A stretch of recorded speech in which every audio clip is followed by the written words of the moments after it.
Hola compañeros y tutora. Presentamos la cápsula científica de la corteza cerebral, presentada por Yeris Tatiana Plazas Mazabel, Karen Gisette Rojas Escarpeta, Yurani Liliana Montero Muñoz.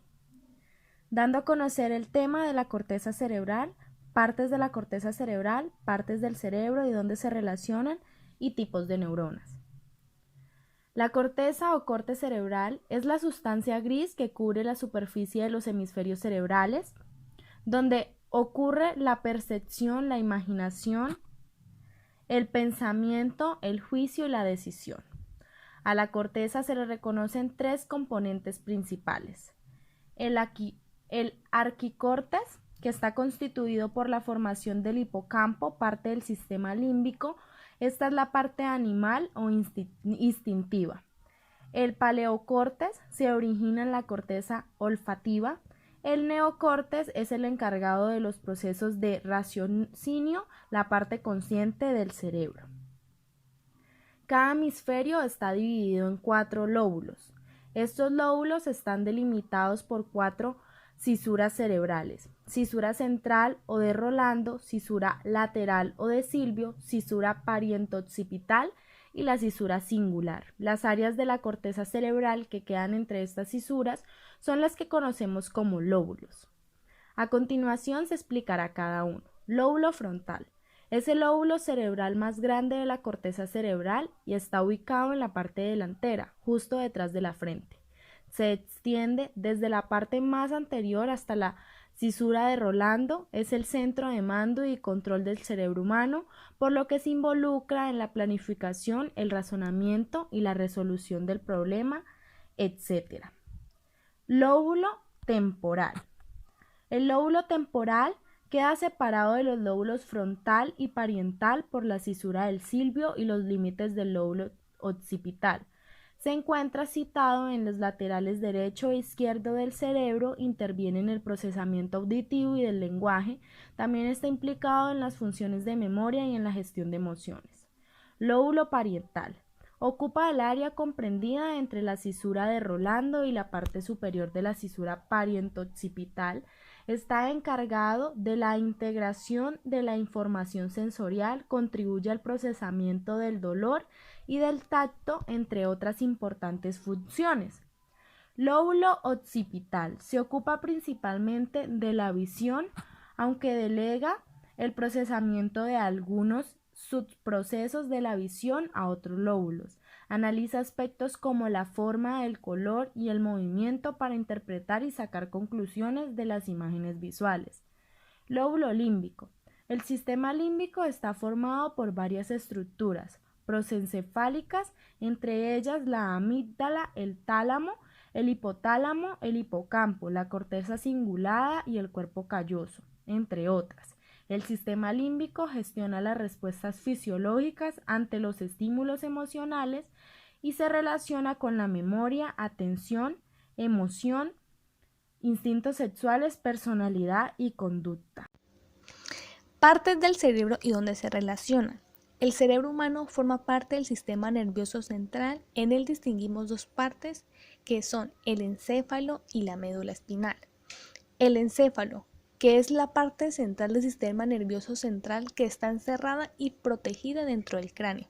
La médula espinal es un largo cordón blanquecino localizado en el canal vertebral y que actúa como una especie de autopsia encargada de transmitir toda la información que proporciona en el cerebro al resto del cuerpo. El robencéfalo o cerebro posterior.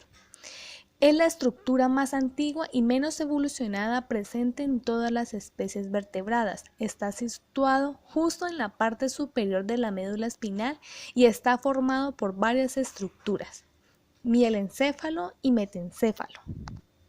Mielencéfalo. Esta estructura evolucionará en el bulbo raquídeo, ayuda a controlar las funciones automáticas como la respiración, de la presión sanguínea, el ritmo cardíaco y la digestión. Metencéfalo. Tiene como función conectar la médula espinal y el bulbo raquídeo con las estructuras superiores de los hemisferios del corte cerebral y o con el cerebelo. Está implicado en el control de funciones automáticas del cuerpo y tiene un papel muy importante en los niveles de excitación, conciencia y en la regulación del sueño. El mesencéfalo o cerebro medio. Esa es la estructura que une el cerebro posterior con el anterior, conduciendo los impulsos motores y sensitivos, entre ellos su correcto funcionamiento y en un prerequisito para la experiencia consciente. El prosencéfalo o cerebro anterior. Se trata de la estructura del encéfalo más desarrollada, evolucionada y con una organización y complejidad más elevada. Consta de dos partes principales, el telencéfalo y diencéfalo. Telencéfalo es lo que conocemos coloquialmente como cerebro, abarca toda la corteza, los ganglios basales y el hipocampo. Diencéfalo.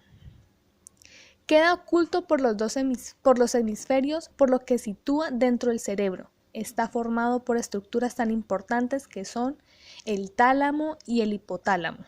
El tálamo es como una estación de revelo para la información que maneja el cerebro, que transmite la mayoría de señales sensoriales percibidas, como las auditivas, las visuales y las del tacto, y permite que se procesen en unas partes del cerebro. También está implicado con el control motor. El hipotálamo, en cambio, es una glándula situada en zona central de la base del cerebro. Tiene papel muy importante en la regulación de las emociones y de otras muchas funciones corporales como el apetito, la sed y el sueño. Bueno, a su vez, en el cerebro o cerebrum correspondiente al telencéfalo, podemos diferenciar distintas áreas, las diferentes partes del cerebro y sus funciones principales son: el hipocampo. Es una pequeña estructura subcordial con forma de caballito de mar que juega un papel importantísimo en la formación de la memoria, tanto en la clasificación de la información como en la memoria a largo plazo. Los ganglios basales son una estructura neuronales subcordiales, es decir, que quedan cubiertas por la corteza cerebral o hemisferios del cerebro. Su principal función consiste en iniciar e integrar el movimiento. Reciben la información del corteza cerebral y del tronco del encéfalo. Lo procesan y lo proyectan de nuevo al córtex, a la médula y al tronco encefálico a partir de la coordinación del movimiento. Está formado de varias estructuras, que son 4, que es el núcleo caudado, putamen, globo pálido y amígdala.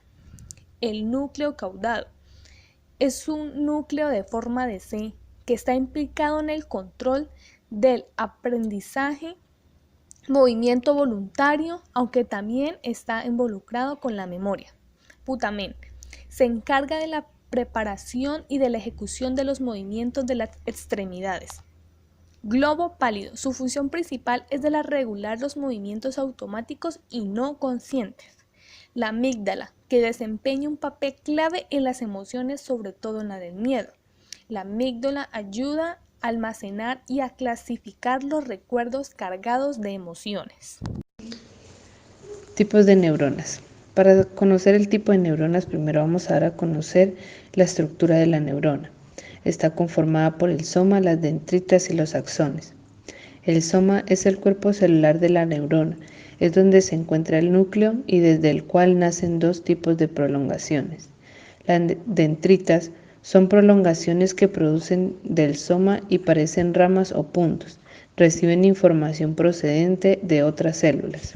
El axón es una estructura alargada que parte del soma. Su función es la de conducir impulsos nerviosos desde el soma hacia otras neuronas, músculo o glándula del cuerpo. Los axones suelen estar cubiertos de mielina, una sustancia que permite una circulación más rápida del impulso nervioso. Existen distintas formas de clasificación de las neuronas y se pueden establecer en base a distintos criterios. El primer criterio es según la transmisión del impulso nervioso. Según esta clasificación existen dos tipos de neuronas. La primera es la neurona presináptica. Es la que contiene el neurotransmisor y lo libera al espacio sináptico para que pase a otra neurona. El segundo tipo de neurona es la postsináptica. Es la neurona que recibe el neurotransmisor. El segundo criterio es según su función.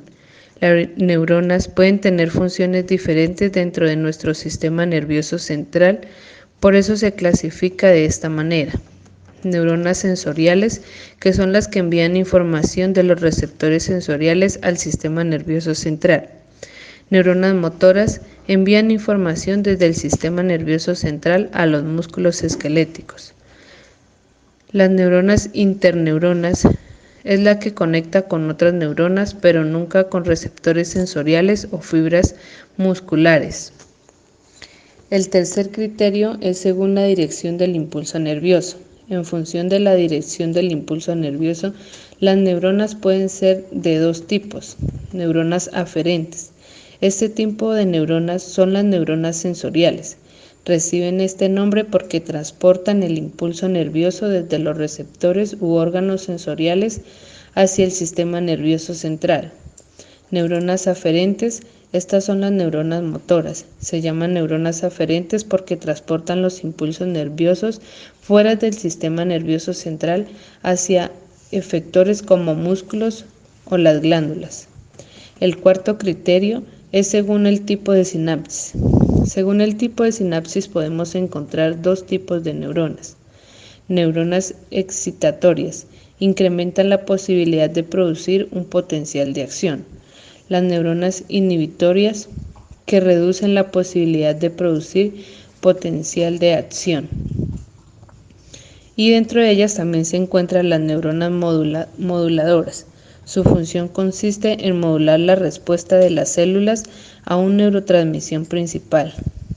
Sus principales neurotransmisores son la dopamina, la serotonina y acetilcolina. El quinto criterio según el neurotransmisor. Dependiendo de la neurotransmisión que libere las neuronas, reciben el siguiente nombre: neuronas serotoninérgicas. Este tipo de neuronas transmiten el neurotransmisor llamado serotonina, que está relacionado, entre otras cosas, con el estado de ánimo. Las neuronas dopaminérgicas, que transmiten dopamina, un neurotransmisor relacionado con la conducta adictiva. Las neuronas glutamatérgicas. Este tipo de neuronas transmiten glutamato, el principal neurotransmisor excitatorio. El sexto criterio según la morfología externa, según la cantidad de prolongaciones que tengan las neuronas. Estas se clasifican en neuronas unipolares o pseudounipolares. Son neuronas que poseen una sola prolongación de doble sentido que sale del soma y que actúa a la vez como dendrita y como axón. Suelen ser neuronas sensoriales, es decir, aferentes. Neuronas bipolares tienen dos extinciones citoplasmáticas que salen del soma. Una actúa como dendrita, o sea, de entrada, y otra actúa como axón, de salida. Se suelen localizar en la retina, cóclea, vestíbulo y mucosa olfatoria. Las neuronas multipolares son las que más abundan en nuestro sistema nervioso central. Poseen un gran número de prolongaciones de entrada y una de salida. Se encuentran en el cerebro o la médula espinal. Estos son algunos de los tipos de neuronas, ya que existen muchas más clasificaciones.